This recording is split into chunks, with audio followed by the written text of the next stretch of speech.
Welcome to Burlap Teachers. Enjoy the video. You start by signing into the Google account that has access. This avoids permission blocks.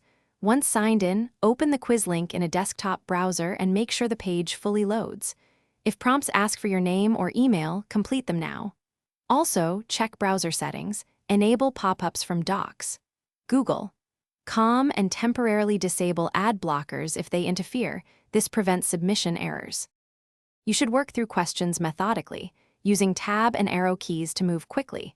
This saves clicks and time. If the quiz allows review or flagging, mark unsure items and continue.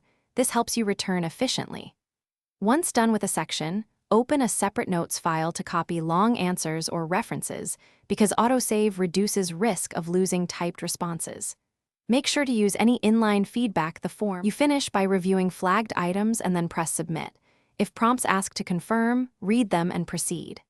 If submission fails, first check your internet connection and that you're still signed in, then clear cache or reload the page and try again. If problems persist, take screenshots of the error message and note the time. This evidence speeds up instructor or IT support resolution, so you can resolve the issue quickly. Thanks for watching. Consider subscribing if this video helped you.